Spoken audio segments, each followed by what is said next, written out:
우박이 그냥 이만한 게. 우산 없는 사람들 머리 깨지겠어요?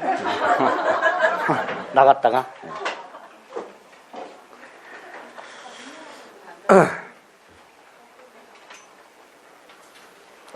자, 7페이지 봅니다. 목적의 사회적 타당성. 이게 제일 중요하죠. 사회적 타당성은 이제 사회 질서 이렇게 부르죠. 조문이 두 개가 있죠. 103조 반사회 질서 행위. 선량한 풍속 기타 사회 질서에 위반하는 사항을 내용으로 하는 법률행위는 무효로 한다. 이렇게만 돼 있고, 뭐 선량한 풍속이라든가 사회 질서 기준이 없지요. 없어요. 그래서 반사회 질서 행위 꼭꼭 이제 거의 뭐 한 90% 정도 출제된다 하는 게 하나가 있죠. 어떤 행위가 반사회 질서 행위에 해당하는가, 해당하지 않는가, 이거 구별해야 된다 그랬어요. 특히 해당하지 않는 걸 좀 되도록 많이 암기해 두셔야 된다 그랬어요. 좀 헷갈려. 얼핏 보면 반사회 질서 행위인 것 같은데 아니라고 한 것들이 있고 말이죠. 반사회 질서 행위인 것 아닌데 인 것 같다. 뭐 이렇게 헷갈리니까 정확하게 암기를 좀 해 주셔야 됩니다. 첫 번째로 나오는 게 7페이지 보면 반사회 질서 행위에 해당되는 게 쫙 나와 있죠. 자, 이건 안 외워도 되는데 다만 동그라미 이번에 디귿을 보면요. 부첩관계는 반사회 질서입니다. 근데 그걸 해소, 즉 단절하면서 생활비나 양육비를 주기로 약속. 이거는 반사회 질서가 아니다. 그건 따로 기억을 하셔야 돼요. 동그라미 이번에 디귿. 그 다음에 8번으로 내려가면 형사사건에 대한 성공보수 약정이라고 되어 있습니다. 이건 반사회 질서 행위입니다. 또 한 장을 넘기면 10번에 보면 변호사 아닌 자가 소송을 도와주는 것까지는 괜찮아요. 근데 승소하면 뭘 받기로 하는 거. 이거는 이제 변호사법이라는 강행규정이 있어요. 근데 우리 대법원은 강행규정 위반 무효다로 끝나면 괜찮은데 플러스 반사회 질서이다 이렇게 얘기를 해요. 원래 강행규정 위반 무효와 반사회 질서 행위 무효를 구별해요. 이유가 있지. 반사회 질서 행위로 무효라면 나중에 불법 원인급여라는 게 적용이 돼요. 그래서 반사회 질서 행위로 뭔가를 준 사람은 돌려받을 수가 없어요. 근데 강행규정을 위반해서 무효일 때는 불법 원인급여가 적용이 안 돼요. 그러니까 줬다 돌려받을 수 있어. 불법 원인급여라는 게 적용이 안 되기 때문에. 그래서 보통 강행규정을 위반한 무효하고 반사회 질서 행위를 구별합니다. 그래서 목적 요건에서도 적법성과 사회적 타당성을 따로 판단하는 거야. 예? 그런데 요것만 우리 대법원이 강행규정 위반 무효이면서 앤드 반사회 질서이다. 자기 밥그릇을 뺏는 행위잖아요. 대법관님이 나중에 퇴임해서 자기가 해야 될 건데. 그러니까 이게 용납이 안 되는 거예요. 용납이. 그래서 거의 유일하게 강행규정 위반이면서 앤드 반사회 질서에 해당되는 게 10번입니다. 거기다가 얘가 대납한 비용이 있어. 뭐 송달료라든가 이걸 돌려받는 것까지 반사회 질서이래. 도저히 용납이 안 되는 거야. 우리 대법원 입장에서는. 거기 10번입니다. 그래서 반사회 질서 행위와 관련돼서 그 세 가지 정도 체크하시면 되고 그 다음에 이제 반가로 2번. 반사회 질서가 아닌 거. 자, 여기서 조심하실게요. 반사회 질서가 아니라면 그럼 유효냐? 그건 아니에요. 반사회 질서가 아니야. 그 다음에 다른 이유로 무효인 경우가 있고 유효인 경우가 있습니다. 그래서 지금 나와 있는 것들은 그냥 반사회 질서 행위가 아니다까지만 기억하시면 돼요. 아니다.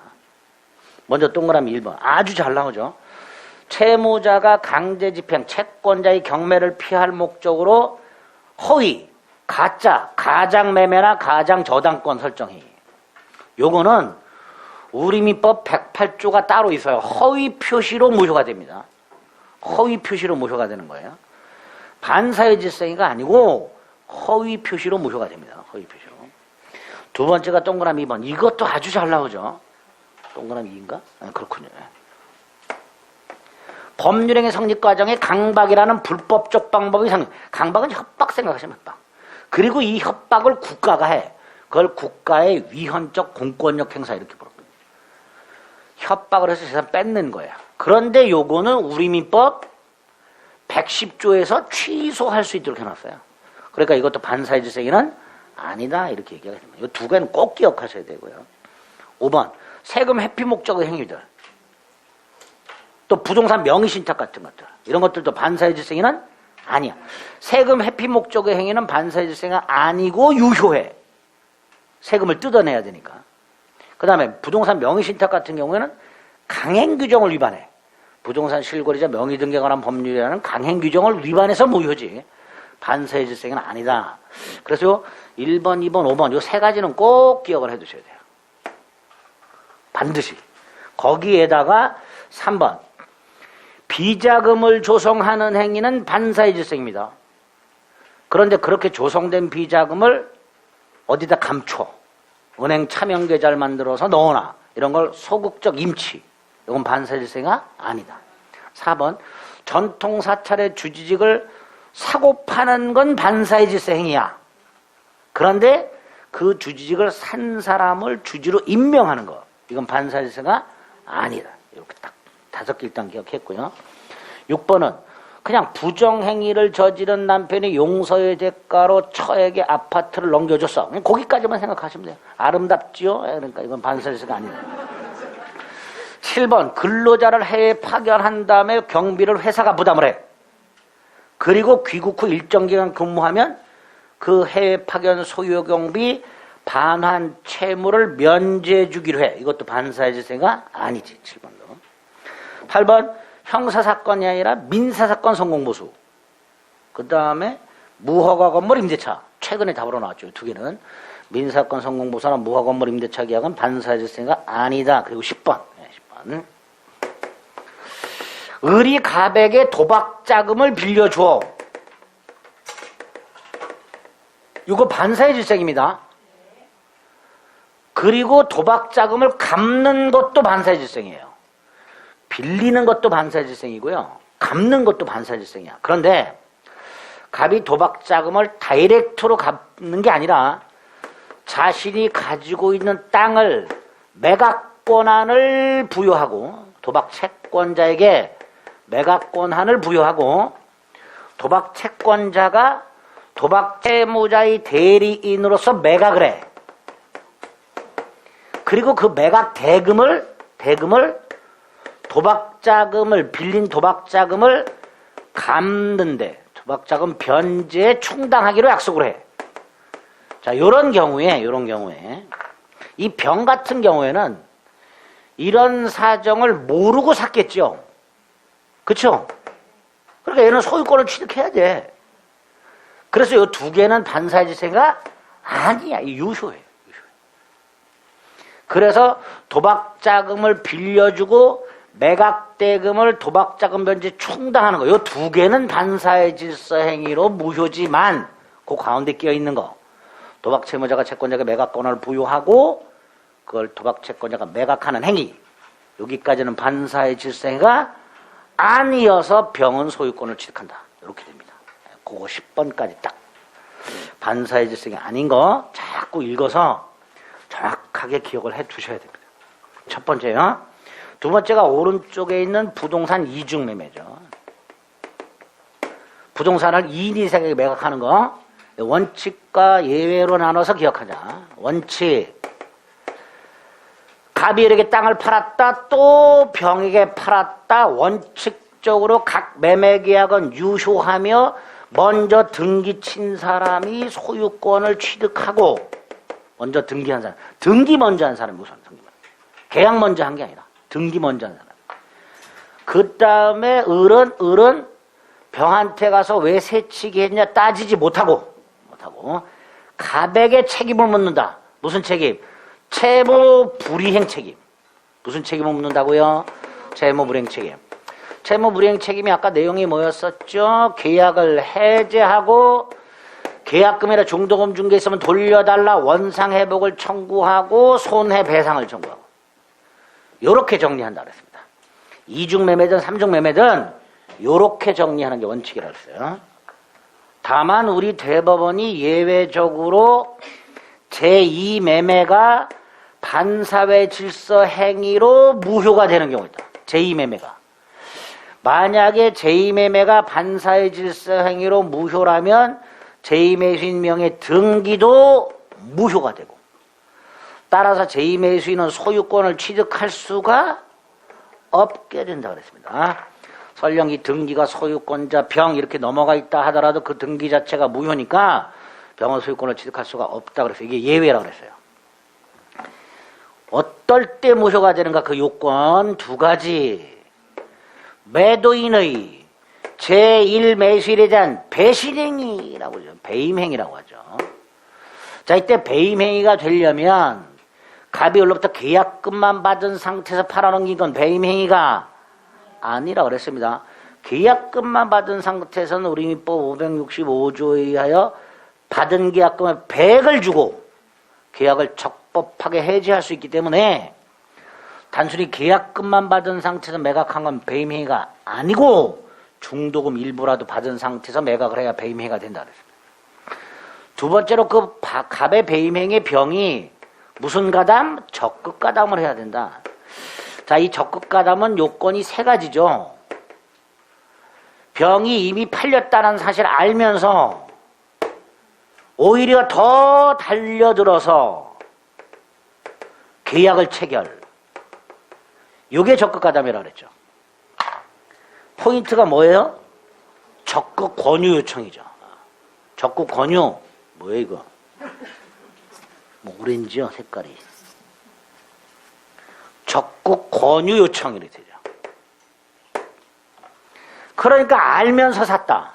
이건 적극가담 아닐 거고, 알면서 팔아라 여기까지만 있어. 이것도 적극가담이 아니겠죠. 알면서 샀다, 알면서 팔아라 라고까지만 했다. 이건 적극가담이 아니게 된다. 알면서 요청 플러스 계약 체결. 요래야 적극가담이 된다. 그러면 무효가 되고 병원 소유권을 취득하지 못하니까 병으로부터 다시 전득한 사람도 선악불문하고 소유권을 취득할 수가 없다. 이렇게 되죠. 그죠? 자, 여기서 정. 잘 생각해 보세요. 병은 등기는 돼 있지만 무효죠. 소유권 취득하지 못했지. 결국 병은 정에게 타인 권리를 매매한 거예요. 전부 타인 권리. 그죠? 이때 병에게 잘못이 있으면 채무 불이행 책임을 물으면 되고요. 병에게 잘못이 없으면 담보 책임이라는 걸 물으면 됩니다. 어쨌든 정은 선악불문하고 소유권을 취득할 수가 없다. 없다. 아주 중요하죠.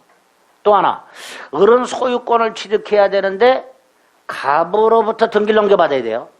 갑하고 계약했으니까. 근데 등기가 지금 병한테 있어. 이거 말소시키는 방법.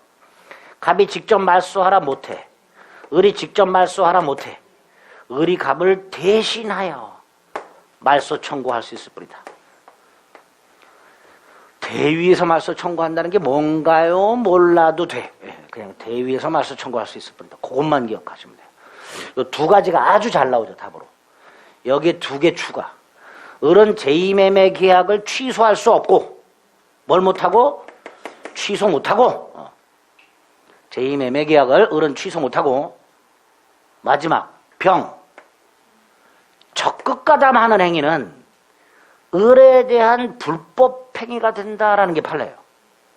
그러니까 을은 손해가 생겼다면 병에게 직접 불법 행위 손해배상을 청구할 수 있다. 이렇게 되겠죠. 네 가지 기본이에요. 효과. 여기에다가 이제 나중에 대리를 가면 병이 직접 갑하고 계약을 한 게 아니라 병의 대리인이에요. 병의 대리인. 근데 이놈이 적극가담했네. 이때 대리인은 본인하고 똑같다 그랬죠. 그러니까 병의 대리인의 적극가담은 병의 적극가담하고 똑같으니까 제2매수인의 대리인이 적극가담을 했다면 설령 제2매수인이 적극가담을 한 적이 없다 하더라도 이 제2매매는 반사회 질서행위로 무효니까 병은 소유권을 취득할 수가 없다. 이렇게 되겠죠. 그렇게 5개 정도를 예외에서 기억하시면 돼요. 이 전체를 우리 대법원의 이중매매 법리라고 해요. 뭐 조문이 있는 게 아니고요. 우리 대법원이 이렇게 판결하고 있어요. 이걸 싸잡아서 이중매매 법리라고 하는데요. 요거를 확대 적용. 어떻게? 제1행위가 매매가 아닌 경우, 예를 들어서 을이 갑소의 땅을 20년을 점유했어. 그럼 을은 갑에게 이전 등기 청구할 권리가 생긴다 그랬어요. 이걸 취득시효라 그랬어. 자, 을이 20년 이상을 점유해서 등기를 청구했더니 홀랑 팔아넘겼어. 거기에 병이 적거가담했어. 이것도 반사의 질생이로 무효. 이렇게. 을이 갑에게 부동산을 명의신탁해놨어. 등기가 얘한테 있어. 팔아넘겼어. 적거가담했어. 그럼 반사의 질생이로 무효. 제1매매가 있어. 병이 알면서 적극가담해서 증여받았어. 알면서 적극가담해서 저당권을 설정받았어. 다 뭐가 된다? 반사의 질생으로 무효가 된다. 그래서 제1행위가 매매가 아니어도 제2행위가 매매가 아니어도 이중매매 법리가 확대 적용되고 있다. 여기까지. 그래서 9페이지에 보면 맨 위에 원칙이 있죠. 그 다음에 예외가 있습니다. 동그라미 2번. 1번에 요건 양가로 1, 양가로 2. 2번에 양가로 1에 반가로 1, 반가로 2. 양가로 2에 반가로 1, 반가로 3. 반가로 2. 3이 없군요. 2. 양가로 3에 반가로 2. 3번에 1, 2. 이 정도. 다 아시는 거죠? 진짜로? 그리고 세 번째 10페이지. 동기의 불법. 동기는 뭘 동기를 한다 그랬죠? 법률 행위라는 이유. 내가 어떤 물건을 사는 이유. 이게 동기예요. 여러분이 편의점에 나타나서 어떤 물건을 사. 그 이유. 그게 동기야. 그런데 뭐 이유를 밝혀본 적도 없고 상대방이 물어보지도 않고 만약에 밝혀야 한다면 나도 물어봐야 돼요. 당신은 도대체 이걸 나한테 왜 파시오? 이렇게. 안 물어보죠? 그 말은 동기는 법률에게 영향을 준다 안 준다? 전혀 영향을 안 준다 이런 뜻이에요. 그 동기가 불법한 경우들. 갑이 을에게 갑소유 창고를 임대차 해. 자, 을이 이 창고를 빌리는 이유가 있겠지. 그죠? 이게 동기야. 이게 동기. 그런데 갑은 을한테 안 물어봐요. 왜 창고를 빌리는지. 물론 물어볼 수도 있지. 근데 을은 대답 안 해도 돼. 안 해도 돼. 이렇게 법률 행위를 하는 이유는 법률행위에 아무런 영향을 미치지 않아. 근데 이게 불법해. 얘가 이 창고를 불법 도박장으로 쓰려고 해. 그런데 다시 한번 갑은 을이 이걸 불법 도박장으로 사용할 목적이 있다는 걸 알아 몰라? 모르지. 을이 말하기 전에 모른단 말이에요. 그러니까 설령 동기가 불법하다 하더라도 그 행위는 반사의 질생가 아니어서 유효다. 이게 원칙이다. 다만 대법원 예외. 이 을의 동기가 이 불법한 동기가 갑에게 표시가 되거나 갑이 알게 됐다. 그럼 당연히 갑은 빌려주면 안 되잖아. 근데 빌려줬어? 그러면 무효. 이렇게 되죠. 이렇게 동기불법의 개념과 어떻게 처리하는지 원칙과 예외를 딱 구별해서 기억을 하셔야 됩니다. 마지막이 8페이지로 돌아가면 하단에 반사의 질생의 효과가 나왔어요. 밑에 8페이지 하단에 무효라고 돼 있죠? 동그라미 번에 절대적 확정적 무효라고 돼 있죠? 절대적 확정적 무효니까 아까 강행규정이 말한 거 똑같지. 제3자나 선악불문하고 보호받을 수가 없다. 그래서 아까 제2매매가 반사회 질생으로 무효일 때 제2매수인과 거래한 전득자는 선악불문하고 소유권을 취득할 수가 없다. 이게 절대적 무효. 두 번째로 추인 안 돼. 무행위 추인. 무효 가서 본다 그랬어요. 전환 안 돼. 전환 안 돼. 무효인 행위를 추인하더라도 효력이 없다. 반사의 질생인을 추인하더라도 효력이 없다. 추인 안 된다. 전환도 안 된다. 다른 행위로 바꿔줄 수도 없다. 유효한 다른 행위로 바꿔줄 수도 없다. 세 번째, 계약이 무효라면 아직 이행을 하지 않았다면 이행할 필요가 없지. 매매계약이 무효라면 대금을 안 줘도 돼. 줬으면 돌려 받아야 돼. 그걸 부당이득 반환이라고 해요. 보통의 법률행위가 무효일 때 준 게 있으면 돌려받는 걸 원칙으로 합니다. 이걸 부당 이득 반환 이렇게 불러요. 그런데 반사의 질생에는 부당이득 반환이 안 돼. 불법 원인급여라는 독특한 제도가 따로 있어. 여기서 불법이 반사회 질생이라고 말하는 거예요. 그 반사회 질생을 원인으로 뭘 줬어? 도박 자금을 빌려줬어? 뇌물을 줬어? 부착 계약을 하면서 아파트나 자동차를 사줬어? 못 돌려받는단 말이죠. 반환 청구할 수 있다 없다? 없다. 그걸 불법 원인급여란다. 여기까지가 반사회 질생의 효과다. 이렇게 되겠죠? 그래서 반가로 3번에 동그라미 1, 2 딱 머릿속에 넣으시면 되겠습니다. 요게 103조에서 정리해야 될 내용 전부예요. 그리고 10페이지를 가면 두 번째 불공정한 행위가 나와 있죠. 불공정한 행위는 폭리를 하는 폭리를 취하는 행위. 반사회 질서 행위의 일종이라고 그랬어요. 그래서 반사회 질서 행위 속에 불공정한 행위가 들어있다 그랬죠. 그래서 불공정한 행위에 해당이 되면 동시에 반사회 질서 행위에도 해당이 된다고 그랬습니다. 이걸 우리 대법원이 이렇게 말한다고 그랬죠. 104조는 103조의 예시규정이다. 이렇게 보는 거예요. 예시규정이다. 그리고 중요한 게 요건이죠. 불공정한 행위가 성립하기 위한 요건 3가지. 피해자와 폭리자가 주고받은 거, 급부와 반대급부. 요게 현저한 불균형이에요. 현저한 불균형. 여기서 이 현저한 불균형 첫째, 언제를 기준으로? 행위 당시. 계약 전후에 걸쳐서 가격의 폭등 또는 폭락이 있을 수 있기 때문에 계약 당시를 기준으로 판단해요. 두 번째, 시가. 이 물건의 시가와의 차액, 시가와의 배율. 이거 기준이 된다 안 된다?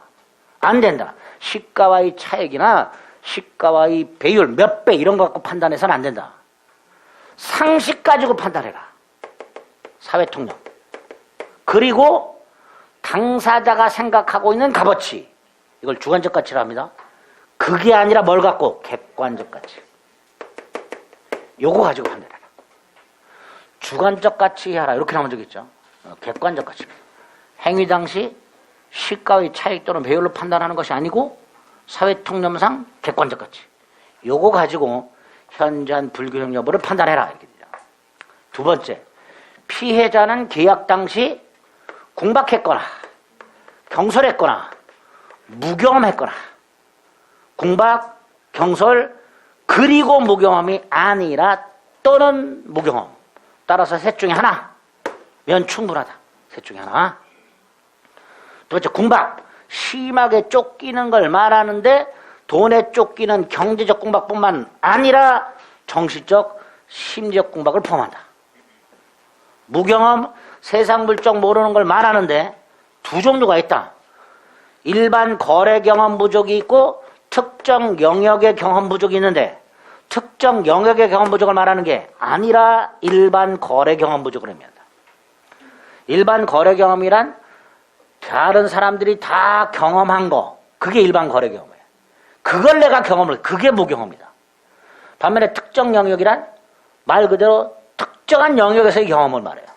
그러니까 대부분 안 해본 거지. 그러니까 이걸 내가 경험 안 했다 해서 무경험이라 할 수는 없다. 다들 무경험이다. 그래서 일반 거래 경험 부족을 의미하고 특정 영역의 경험 부족을 의미하는 게 아니다. 이거 기억하셔야 돼요. 네 번째, 피해자가 직접 계약을 한 게 아니라 대리인을 통해서 계약을 했을 때 궁박 여부, 경솔 여부, 무경험 여부를 피해자 본인을 기준으로 판단할 것인가 계약을 한 대리인을 기준으로 판단할 것인가의 문제가 생기는데 판례 깔끔하게 궁박은 본인 기준, 경솔, 무경험은 대리인 기준 판단해라. 아주 잘 나오죠? 공본, 경무대로 표현. 세 번째 요건이 폭리자예요. 폭리자는 폭리를 취한 놈은 피해자가 이런 상황에 있다는 것을 알아. 그러면 보통 사람이라면 도와줄 생각을 하는 게 보통인데 이 자식은 울고 먹을 생각을 해요. 그래서 반사회 질서가 된다 그랬어요. 피해자의 궁박, 경솔, 무경험을 알면서도 그걸 이용해 먹을 생각을 하고 있더라. 이걸 폭리의사 또는 폭리행위의 악의 이렇게 돼요. 그래서 지문이 또 이런 게 나오지. 피해자의 궁박, 경솔, 무경험을 단순히 알고 있었다는 사정만으로는 불공정한 행위가 될 수가 없다 이렇게 되겠죠. 세 가지 요건이 꼭 기억하셔야 돼요. 그리고 또 입증 책임이 나온다. 소송에서 피해자와 폭리자 사이에 소송이 붙었다. 피해자가 법원에 가서 이 자식이 너무 많이 처먹었는데요 돌려주세요 뭐 이렇게 원고 피고 이렇게 될 거예요. 이때 피해자가 요건 세 가지를 전부 증명해라. 무효 주장자가 전부 증명해라. 이게 판례. 요건 세 가지를. 그런데 소송에서 입증 책임과 관련하여 추정이라는 제도가 있다고 그랬죠. 추정. 어떠한 사실이 추정이 되면 그 사실은 증명, 즉 입증된 거다. 따라서 따로 증명할 필요가 있다 없다? 있다 없다? 요렇게 그냥 연결해서 소송이니까 예? 머리를 자꾸 생각하지 말고 그대로 연결해서 어떤 사실이 추정된다. 그 사실은 소송에서 증명됐으니까 따로 증명할 필요가 없다. 이렇게 연결해야 돼요. 그래서 만약에 피해자가 급부와 반대급부가 현저하게 균형을 잃었다는 사실을 입증을 했을 때, 이걸 입증했을 때 피해자는 궁박했다 또는 폭리자에겐 폭리의사가 있다, 이거를 추정을 해버리면 피해자는 이 사실을 따로 증명할 필요가 없게 되는 거예요. 추정을 해버리면. 그런데 우리 대법원은 피해자가 전부 증명하라고 하거든. 그 말은 이거 추정된다 안 된다? 안 된다 이런 뜻이죠. 피해자가 급부와 반대급부의 현저한 불균형을 증명했다 하더라도 궁박 따위는 추정되지 않는다라고 말을 하게 되는 거예요. 그래서 무효주정자가 전부 증명해라 있습니다. 효과 절대적 무효죠? 확정적 무효죠? 예?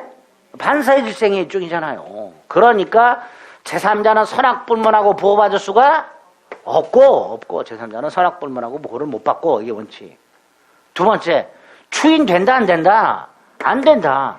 전환된다 안 된다? 이거는 되네 또. 다 안 되는데 불공정한 행위에서 전환은 인정이 된다. 무효인 불공정한 행위를 유효한 다른 행위로 바꿔주는 건 괜찮다. 추인은 여전히 안 되지만 전환은 적용돼요. 이거 기억하셔야 돼요. 그 다음에 아까 반사의 질서 행위니까 뭐가 적용됐어요? 불법, 원인급여. 그럼 불공정한 행위도 반사의 질서 행위의 일종이니까 불법 원인급여가 적용이 되는데 다만 요 놈한테만 적용된다. 폭리자한테만. 요 놈이 요 폭리자가 피해자한테 준 것만 불법 원인급여다. 그 말은 폭리자는 반환 청구할 수 없다 이런 뜻이죠. 반면에 피해자가 준 건 불법 원인급여가 아니다. 그러니까 피해자는 반환 청구할 수 있다. 이것도 반사의 질서행위와 다르니까 구별해서 기억하셔야 돼요. 마지막으로 불공정한 행위의 적용과 관련해서 기부나 증여. 기부나 증여는 어때요? 주기만 하지요. 이런 걸 무상행위라. 무상. 주고받는 걸 뭐라 하고? 유상. 주기만 하는 걸 무상이라. 주기만 하니까, 급부만 있으니까 급부와 반대급부의 현저한 불균형 있을 수 없지. 적용 안 되고. 두 번째, 경매법원을 통해서 10억짜리 땅을 1억에 낙찰을 받았어. 나는 그럼 10배 폭리를 취한 거냐? 아니다. 법원을 통해서 경락을 받았기 때문에 불공정한 행위가 적용될 여지가 없다. 세 번째, 피해자가 가해자와 합의를 하면서 일체 민형사 책임을 묻지 않기로 하는 합의를 봤다. 부재소 합의. 그런데 그 합의금이 받을 수 있는 합의금의 8분의 1밖에 안 된다. 현저하게 불균형하죠. 그럼 이것도 불공정한 행위가 될 수가 있다. 부재소 합의. 부재소 합의도. 네 번째, 궁박한 상태에서 채권을 포기했다. 궁박한 상태에서. 내가 궁박한 상태에서 채권을 포기했어. 이것도 불공정한 행위가 될 수 있냐? 된다. 그러고 났더니 이거 단독행위예요. 무슨 행위? 단독행위. 채권자의 단독행위야. 보통 얼핏 불공정한 행위는 매매와 같은 계약에서 발생해야 되잖아요. 근데 우리 대법원 채권 포기와 같은 단독행위도 불공정한 행위가 될 수 있다. 이렇게 판결한 바가 있다. 그래서 적용 범위가 관련된 4가지. 되는 거 2개, 안 되는 거 2개. 딱 구별해서 머릿속에 넣으시면 됩니다. 됐죠? 아주 잘 나오죠, 이것도. 1번, 2번 아주 잘 나와요. 안 되는 거. 요 정도가 불공정한 행위에서 기억하실 내용 전부야. 반가로 6번에 특히 성립요건 박스 안에 있는 거 달달달 외우셔야 되죠. 박스 밑에 동그라미 3번 입증 책임이 있습니다. 특히 앞에 있는 거 현장의 균형을 잃었다 해서 공박 따위가 추정되지 않는다. 적용 범위 기억과 니은과 디귿 있죠. 효과 있습니다. 추인은 된다 그랬어요. 그다음에 동그라미 니은 있지. 피해자는 반환 청구할 수 있지만 폭리자는 반환 청구할 수 없다. 그리고 오른쪽 맨 위에 있는 판례가 바로 무효행위의 전환을 인정한 판례죠. 재건축 사업부지에 포함된 땅에 대해서 재건축 사업적과 토지 소유자가 계약을 했는데 이 토지 소유자가 알박기를 했어. 그래서 현장의 균형을 잃어서 비싸게 팔아먹었어. 매매 대금이 과다해. 무효지. 이 대금을 대법원이 적당히 줄여. 알아서. 그래서 줄인 매매 대금의 계약으로 유효. 이렇게 무효행위 전환을 인정하고 있습니다. 그거 하나 기억하죠. 됐지요? 여기까지가 법률의 목적이 갖춰야 될 4가지 요건에 관련된 내용 전부예요. 그리고 오른쪽을 봤더니 해석이란 게 하나 나왔다. 해석.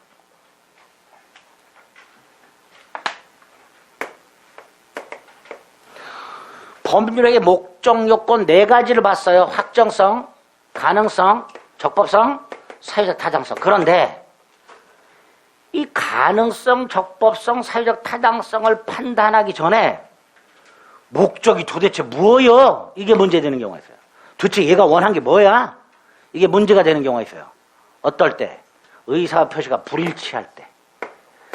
갑은 마음속으로는 A를 원하고 있었지만 어찌된 영문인지 을한테 B를 달라고 표시를 했을 때 갑의 목적, 갑이 원한 거 A냐 B냐의 문제가 되죠. A인지 B인지를 먼저 뭐 해야 돼요? 확정해야지. 확정. 그죠? A를 원했고 A를 달라 그랬으면 문제가 없어. 그냥 A 그러면 돼. 근데 A를 원하는데 B를 달라 그랬어. 그러니까 갑이 원한 게 A인지 B인지를 먼저 확정하고 그 다음에 가능성, 적법성, 사회적 타당성을 판단을 해야 될 거예요. 요거를 뭐라 한다? 법률행위의 해석이라 한다. 당사자가 원하는 게 뭐냐를 밝히는 것. 그 원하는 건 뭐에 들어있어? 의사 표시 속에 들어있어. 그러니까 당연히 법률행 해석은 뭘 해석해야 돼요? 의사 표시를 해석해야 돼. 거기서 문제가 생긴다. 이렇게 의사와 표시가 불일치할 때 어떤 걸 기준으로 삼을 것인가? 그걸 법률행위 해석의 방법, 이렇게 방법 3가지가 있다. 자연적, 규범적, 보충적. 자, 여기서 규범적이 원칙이다. 뭐가 원칙이라고요? 규범적. 규범적은 요 표시를 기준으로 상대방 입장에서 해석하는 거다. 표시를 기준으로 상대방 입장에서 해석하는 걸 규범적 해석이란다. 그래서 첫 번째, 의의가 뭐가 있어요? 표의자 입장에서 표의자의 실제 의사가, 자연적 해석 말고 그 위에 의의. 판례를 보면 표시 행위에 부여한 객관적 의미를 명백하게 확정하는 거다. 당사자, 즉 갑의 의사와는 상관없이, 그죠? 갑의 의사와는 상관없이 표시행위에 부여한 객관적 의미를 명백하게 확정하는 것을 말한다. 그래서 양가로 2번도 거기 조금 더 구체적이죠.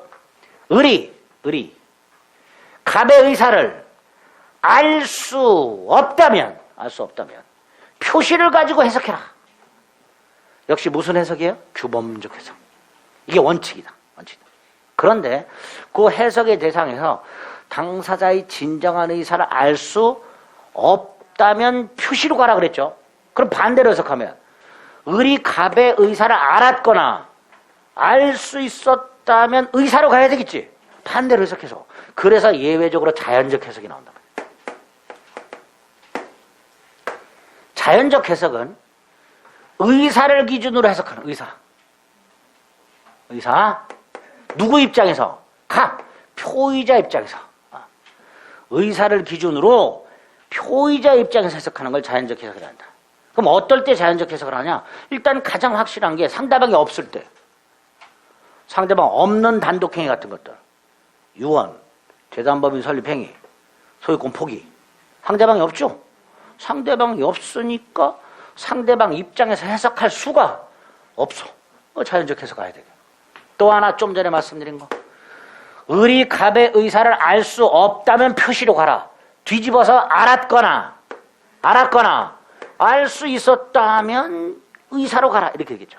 상대방이 알았거나 알 수 있었을 경우. 그죠? 또 하나가 갑과 을의 의사가 일치. 합치. 알았거나 알 수 있는 것에서 더 나아가서 을이 갑과 합의까지 해버렸어. 그럼 당연히 자연적으로 가야 되겠지. 그리고 요 놈과 관련해서 의사합치와 관련해서 오표시 무해의 원칙이라는 게 하나 나온다. 갑과 을 사이에 A 토지를 매매했어. 현장까지 갔어. 눈으로 확인 다 했고 구두로 이미 A 토지를 매매하기로 의사가 합치가 됐어. 그런데 A 토지는 100번지야.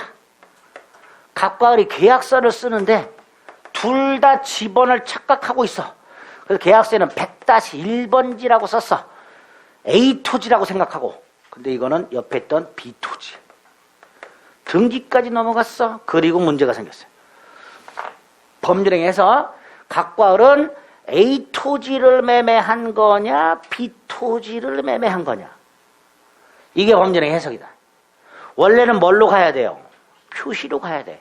그런데 대법원 당사자 의사가 일치하더라. 이렇게 양당사자 의사가 일치한다면 계약서에 설령 잘못 표시했다 하더라도 오표시 오를 표시한 게 아니야. 잘못 표시했다 이런 뜻이죠. 잘못 표시했다 하더라도 의사 합치한 A 토지 매매에는 아무런 영향을 끼치지 않는다. 그래서 오표시 무효 이렇게 되죠. 그래서 계약은 무슨 토지에 성립한 거예요? A 토지. 그러니까 을은 갑에게 여전히 A 토지 이전 등기 청구할 수 있다. 을은 여전히 갑에 대해서 A 토지 소유권 이전 등기 청구할 수 있다. 이때 갑은 나는 지번을 착오했다. 착오 취소할 수 있는가 못한다. 착오는 의사도 고려하고 표시도 고려하고 불일치. 이럴 때 착오가 생기는데 오표시 무해는 의사만 고려할 뿐 표시는 아예 고려 대상이 아니니까 착오 문제 자체가 발생하지 않는다. 착오 취소를 못한다. 두 번째, 비토지는 계약을 한 적이 있다 없다? 없다. 그러니까 등기는 무효다. 무효라는 건 을은 비토지 소유권을 취득하지 못했다라는 거고, 따라서 을이 설령 이 비토지를 병한테 넘겼다. 병은 권리 없는 을과 거래했으니까 선악불문하고 소유권을 취득할 수가 없다. 이렇게 되죠. 그죠? 선악불문하고 소유권을 취득할 수 없어. 그래서 이 비토지는 여전히 갑 소유고, 갑은 을 또는 병을 상대로 말소 등기를 청구할 수 있다. 이렇게 되겠죠. 이렇게 자연적 해석과 관련된 오표시 무효 원칙을 꼭 사례 형태로 기억을 해 두셔야 됩니다. 거기에 11페이지에 보면 해석 방법의 반가를 본 자연적 해석 있죠? 동그라미 1, 2, 3 밑에 사례, 그 사례 반드시 사례 형태로 정리 꼭 해 주셔야 됩니다. 다음 페이지에 보면 규범적 해석이라고 상대방 입장에서 표시 행위에 나타나는 의사를 확정을 한 거라고 그랬고, 당연히 착오 문제가 생길 수 있죠. 그리고 문제가 이렇게 나온 적 있죠. 갑이 을에게 960만 원에 팔 의사로 청약을 했는데 청약세는 690, 의사는 960, 표시는 690. 그런데 갑의 진위를 알 수 있는 자료가 없어. 무슨 뜻이야? 알 수 없어. 그럼 뭘로 가야 돼? 표시. 따라서 계약은 얼마에 체결돼? 690만 원. 무슨 해석? 규범적 해석. 그렇게 물어본 적 있죠. 무슨 해석입니까? 이렇게 물어봤어요. 4번이었죠. 답이 규범적 해석 이렇게. 진짜로? 모르죠. 4번 맞았어요. 맞아요. 보충적 해석. 이제 규범적, 자연적 해석이나 규범적 해석은 잘 보세요. 의사도 있고 표시도 있지.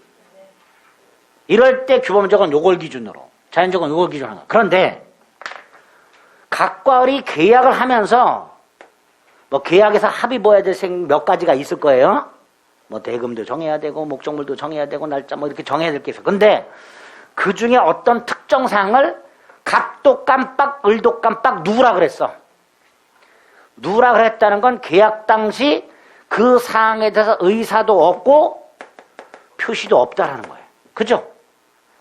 계약을 하다 보면 깜빡하고 누락하는 경우 있잖아요. 의사도 없고 표시도 없는 경우.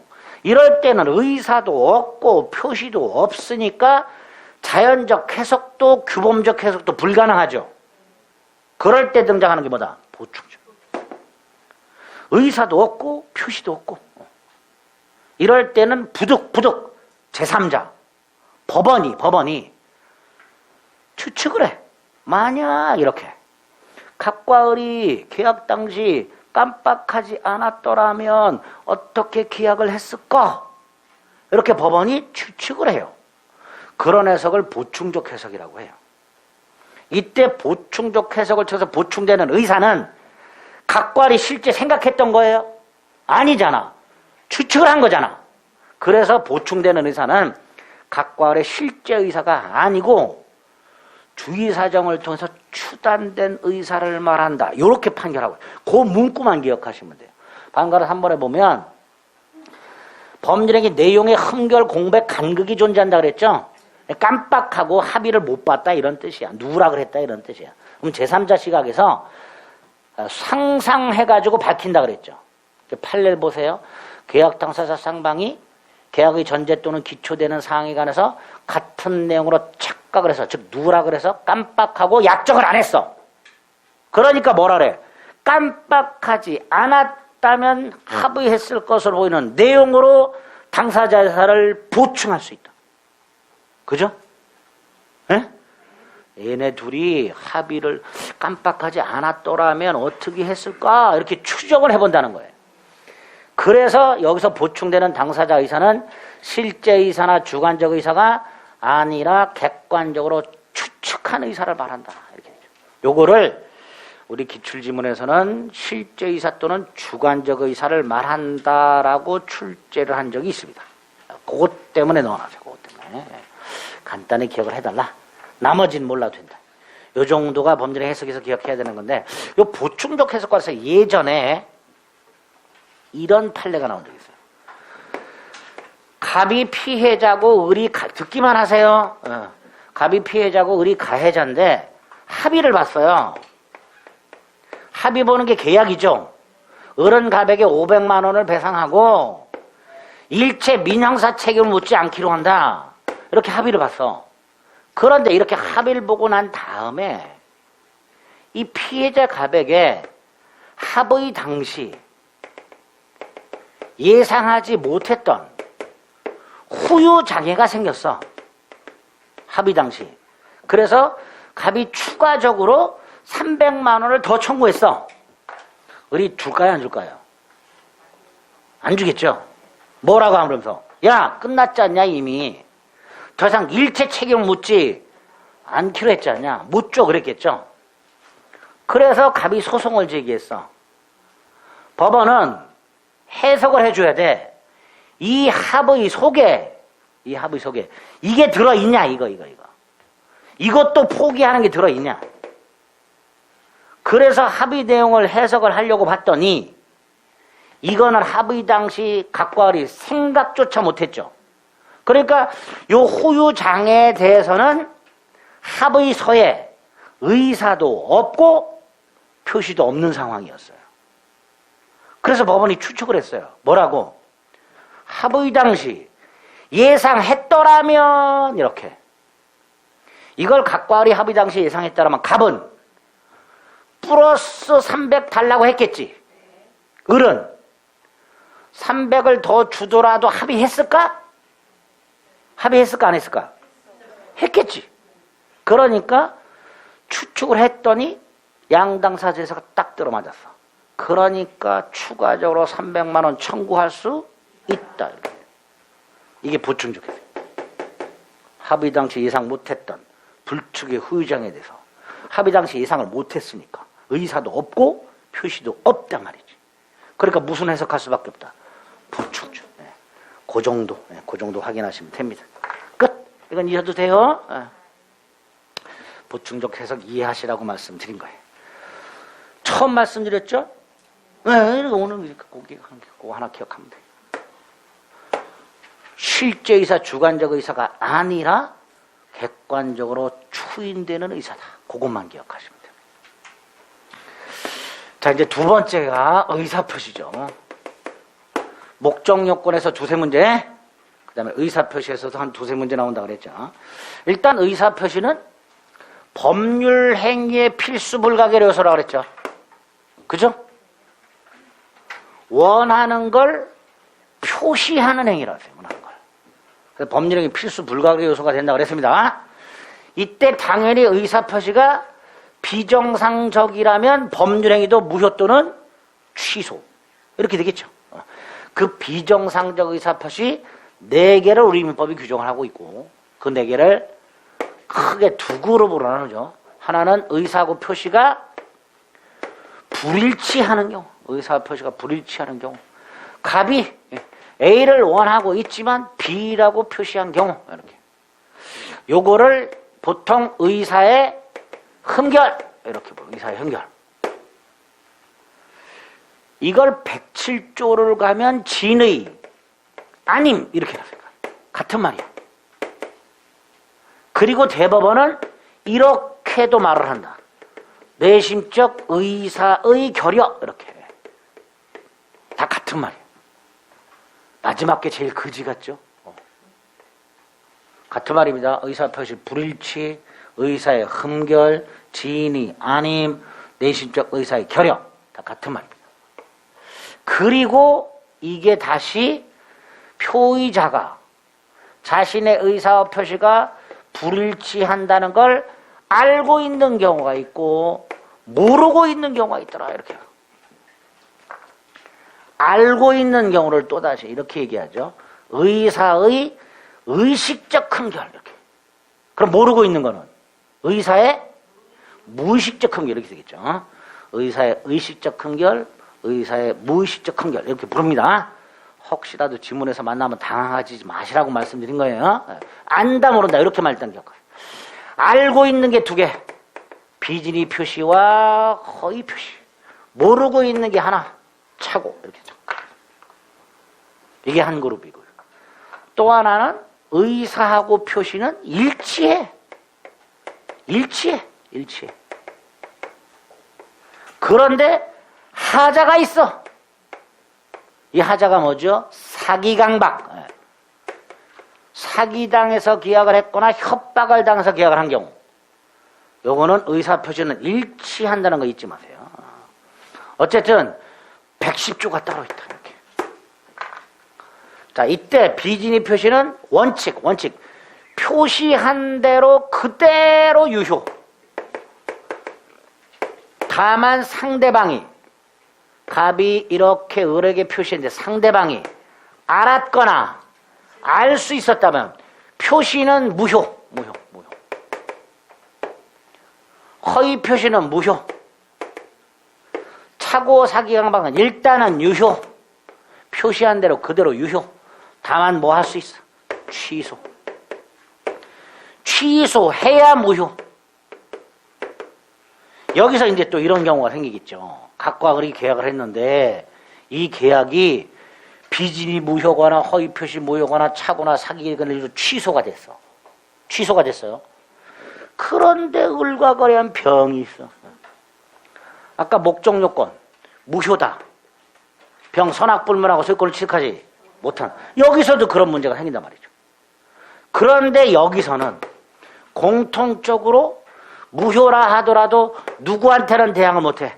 선의의 제3자에게는 대항하지 못한다라는 특별 규정들이 다 있잖아, 여기는. 아까 목적 요건에 없었어요. 없었는데 여기는 있다. 그러니까 이 경우에는 제3자가 선의라면 권리를 취득한다.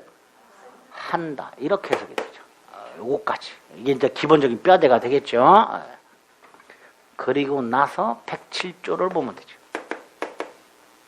기본 뼈대를 잡고 107조 비진의 표시, 지리아인인 의사표시, 단독 허위 표시, 심리유보 뭐 이렇게 부른다 그랬어요. 1항이 있고 2항이 있지. 자, 1항 뭐라고 돼 있어요? 표의자가 지인의 아님을 알고 한 경우에도 효력이 있다 이렇게 돼 있죠. 지인이 아니면 뭐예요? 의사표시가 불일치. 그거를 표의자가 알아. 그래도 일단 그대로 유효 이렇게 되죠. 이걸 107조 1항 본문 이렇게 본문. 그러나 상대방이 표의자의 지인이 아님을 즉 갑의 의사표시가 불일치함을 알았거나 악의 알 수 있었다 과실 그러면 무효 이렇게 무효. 표시는 무효. 이 무효를 가지고 누구한테는 찍소리 못해. 선의의 제3자에게는 대항하지 못한다. 이렇게 되죠. 여기 일단 107조 조문이죠. 자, 조문을 해석하는 거예요. 비진의 표시가 뭐냐? 조문 그대로 지인이 아님을 알고 한 의사표시. 이게 비진의 표시 뜻이 되겠죠. 두 가지 예를 통해서. 사직의 의사 없이 사직서 제출. 의사와 표시가 불일치. 그렇죠? 똑같이 증여 의사 없이 증여. 역시 의사와 표시의 불일치. 이게 전형적인 비진의 표시다. 무슨 의사 없이 뭐뭐 하는 경우 이게 전형적인 비진의 표시다. 자, 요건은 뭐냐? 비진의 표시가 되려면 107조가 적용이 되려면 일단 누군가의 의사표시는 있어야 되죠. 당연하지. 지인의 아닌 의사표시니까 준법령이 안 돼. 의사표시가 일단 있어야 돼. 두 번째가 중요하죠. 의사와 표시가 불일치. 근데 이 의사를 107조에서 뭐라고 해놨어요? 지인의. 이 불일치. 그리고 이 의사 표시가 불일치한다는 걸 표의자가 알고 있어야 돼. 인식이라고 하죠. 알고 있어야 돼. 인식. 여기에다가 왜 거짓으로 사실을 냈는지, 왜 증여의사 없이 증여했는지 그 이유가 뭐예요? 동기. 따진다 안 따진다? 안 따진다 그랬죠. 동기는. 당연한 거죠. 안 따진다 그랬으니까. 이유나 동기는 묻지 않는다. 결국 요건이 세 가지야. 여기서. 요 두 번째 건의 진위가 아주 중요하죠. 뜻이. 자, 비진의 표시에서 말하는 진위가 뭐냐? 여기서 왜 문제가 생겼을까요? 갑이 을로부터 강력한 협박을 당해서 재산을 뺏겼어. 이때 갑의 생각. 일단 갑은 재산을 강박을 당해서 강제로 뺏긴다.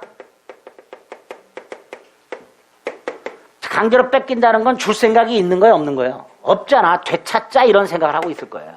되찾자. 그런데 일단 살아나가야 되니까 주겠다라고 마음을 먹어. 주기로 하자. 라고 마음을 먹어. 그리고 줘. 여기서 우리 대법원은 갑이 이 뺏긴 재산을 되찾는 방법, 얘가 이 을에게 뺏긴 재산을 되찾는 방법 뭐가 있을까? 이게 있더라. 강박 취소가 있다. 110조에서 강박을 당했다면 뭐 할 수 있도록? 취소할 수. 그러니까 갑이 협박당해서 뺏긴 재산을 되찾는 방법이 뭐냐? 취소하는 방법이다. 나중에 풀려나가지고 취소해서 돌려달라 그러면 된다. 그런데 그러려고 봤더니 의사하고 표시는 어때야 된다 일단. 그러니까 재산을 강제로 뺏긴다. 되찾자. 이걸 의사로 보면 의사 표시가 불일치하니까 이건 강박을기로 취소를 못한단 말이지. 그쵸? 그래서 이거를 의사라고 보자 말이야. 이거를. 그럼 이건 뭐냐? 본심이라고 그러자. 본심. 강박을 당해서 재산을 강제로 뺏긴다는 것, 도로 되찾자라는 것이 설령 본심이라 하더라도 이걸 의사 지인으로 볼 수는 없고, 어찌됐건 주기로 마음먹은 것, 특정 의사를 표시하고자 하는 생각, 이게 진이다. 그리고 주겠다고 했으니까 일치한다. 일치하니까 비진이 표시라 할 수는 없다. 내심적 의사가 결여되었다고 할 수는 없다. 이렇게 판결하게 돼요. 문구가 그렇게 계속 나오는 거예요. 판례가. 문구가. 그죠? 꼭 기억해야 되죠. 결국 갑은요, 여기서 어떤 생각을 한 거예요? 지금 내가 여기서 살아나가려면 주기로 마음을 먹고 주겠다고 하는 게 최선이다. 이렇게 판단한 거야. 그럼 그 최선이라고 판단하는 게 또 있지. 대출을 받을 수 없는 갑. 거래은행에다가 연락을 해. 직원 을을 보낼 테니까 을의 이름으로 대출을 실행하라. 알았다. 그리고 갑이 을에게 말을 해. 너 그만둘래? 네 이름으로 대출 받아올래? 이렇게. 그럼 을은 부득. 어찌됐건 내 이름으로 대출을 받아오는 게 안 잘리기 위한 최선의 방법이다. 라고 생각하고 을이 자기 이름으로 대출을 받겠죠. 그러니까 이것도 비진이 표시를 할 수는 없다. 명의인 을이 주채무자가 된다. 이렇게 되죠. 비진이 표시 아니다. 이렇게 됩니다. 또 목돈이 필요한 갑이 퇴직금 중간정산을 위해서 사직서를 내는 게 최선이다. 일단 퇴직금 중간정산 받으려면 사직해야 되죠. 그래야 퇴직금을 받지. 어떤 분들은 그냥 회사에서 해준대. 사직서 안 내도. 아니야. 법적으로는 퇴직했다가 재입사하는 형식을 취하는 거예요. 법적으로는. 그러니까 퇴직금 중간정산을 받기 위하여 사직서를 제출한 경우, 이것도 비진이 표시라 할 수는 없다. 최선이다. 이게 지금. 이렇게 당시 상황에서 최선이라 판단하고 의사를 표시했다면 비진이 표시라 할 수는 없다. 세 가지 기억하자. 됐죠? 효과. 원칙적으로 어떻다고요?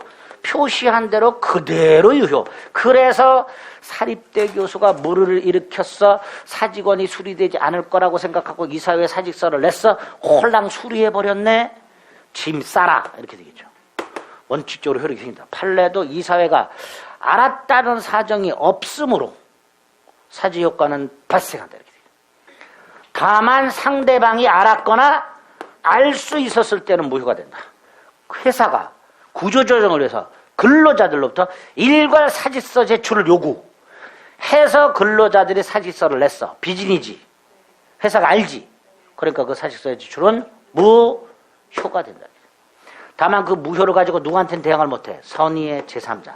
자, 이때 이 효과 사례 형태로 생각을 좀 해보자. 사례 형태. 사례 형태는 잘 안 나오니까 그냥 듣기만 하세요. 듣기만 하세요. 효과. 갑과 을 사이에 갑이 을에게 증여 의사 없이 A 토지를 증여하고 등기까지 넘겨주었다. 이렇게 돼요. 여기서 묻지 마시라 그랬죠. 왜 이랬는지. 그거 안 묻는다 그랬어요. 묻지 마세요. 왜 그랬는지 이유나 동기는 안 묻는다 그랬어요. 꼭 물어보는 분이 있어. 왜 증여 의사도 없이 넘겨줬나요? 이렇게. 갑한테 가서 물어보세요. 비진이죠? 에? 무슨 의사 없이 뭐뭐 했으니까 비진이야. 원칙 어때요? 그럼 등기도? 등기가 유효한 건 을은 뭘 취득했다? 소유권 취득했다. 그러니까 을이 병한테 팔았다? 병은 권리자와 거래했으니까 이런 사정을 몰랐든 알았든 권리를 취득한다. 이렇게 되겠죠. 이게 원칙. 그런데 을이 증여 의사가 없다는 걸 알았거나 알 수 있었다. 그럼 뭐가 된다? 무효. 그럼 등기도 무효. 따라서 을은 권리를 취득할 수가 없어. 그러니까 병도 원래는 권리를 취득할 수가 없어야 돼. 근데 여기에 107조 2항이 적용돼서 병이 선이라면 소유권을 취득하고 악의라면 소유권을 취득할 수가 없다. 이렇게 정리가 되는 거예요. 그죠? 이게 기본이야. 자, 여기서 허위 표시해서 써먹을 거예요, 나중에. 을이 알았거나 알 수 있으면 무효죠. 그럼 유효하려면 을이 뭐여야 돼? 에? 생각해. 다시. 을이 악의 또는 과실이 있으면 무효야. 그럼 유효하려면 을은 선의 앤드 무과실. 앤드 무과실. 선의 또는 무과실이 아니라 선의 그리고 무과실. 반대가 돼야 되니까. 그죠? 여기서 갑하고 소송이 붙었을 때 이걸 우리 대법원이 추정을 해버려. 뭘 해버린다고요? 그럼 갑하고 을이 소송 붙었을 때 을은 자신이 선의 무과실을 증명할 필요가 없어. 그래서 무효를 주장하는 갑이 을의 악의 또는 과실을 입증할 책임이 있다. 이렇게 얘기하게 되는 거예요. 을의 선의 무과실을 추정해버리니까. 두 번째, 갑이 을의 악의 또는 과실을 입증해가지고 무효가 됐어. 그럼 갑은 땅을 되찾아올 수 있지. 근데 병한테가 있네? 그럼 또 소송이 붙어. 이때 요것도 추정을 해버려. 대법원은. 그러니까 제3자는 자신이 선임을 증명할 필요가 없고 무효 주장자가 제3자의 악의를 입증해라. 이렇게 되겠죠? 두 번째, 107조 2항에서는 제3자는 선이기만 하면 보호가 되죠. 원래 선이라는 것은 두 종류가 있다. 선의 무과실과 선의 과실. 아무리 주의를 기울여도 몰라. 선의 무과실. 주의를 기울였더라면 알 수 있었는데 부주의해서 몰라. 선의 과실 이렇게 되죠. 그중에 선의 무과실은 보통 같이 얘기를 해. 근데 과실은 선의 과실이라고 안 하고 그냥 과실이라 그래. 그래서 이 과실이 선인 줄 잘 모르는 분들이 많아. 과실도 선이야. 과실. 그러니까 제3자의 경우에는 선이 이기만 하면 보호를 받으니까 그대로 제3자는 선이 이기만 하면 과실이 있든 과실이 없든 보호된다. 즉 과실 유무를 불문한다. 이렇게. 과실 유무를 불문하고 보호된다. 이렇게. 세 번째, 얘가 선의의 병이 무효를 주장하는 경우가 있네. 괜찮다. 선의의 제3자가 무효를 주장하는 건 괜찮다. 어차피 107조 2항은 제3자 보호 규정이니까 제3자가 선택할 수 있으면 된다. 결과가 제3자가 마음에 안 들면 제3자가 무효 주장하면 된다. 어느 누구도 선의의 제3자에게 무효를 주장 못한다. 그러나 선의의 제3자 스스로 무효를 주장하는 건 괜찮다. 네 번째. 선의의 제3자가 권리를 취득했다. 이 선의의 제3자와 거래한 전득자라고 불러요. 권리자고 그랬지. 그러니까 선악불문하고 권리를 취득한다. 이렇게 되겠죠.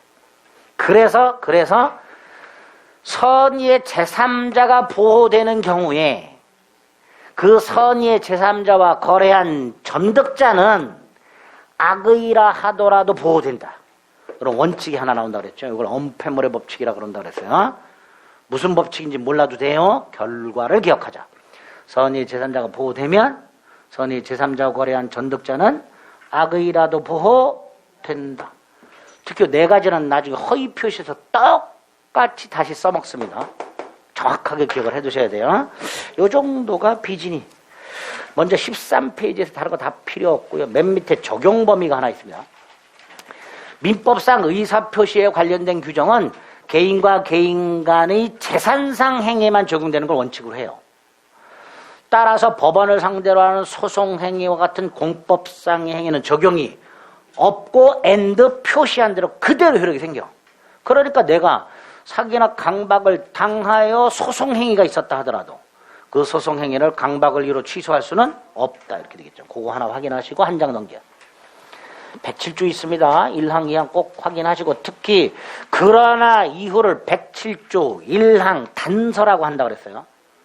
이건 제 107조 1항 단서라는 것까지 암기하셔야 돼요.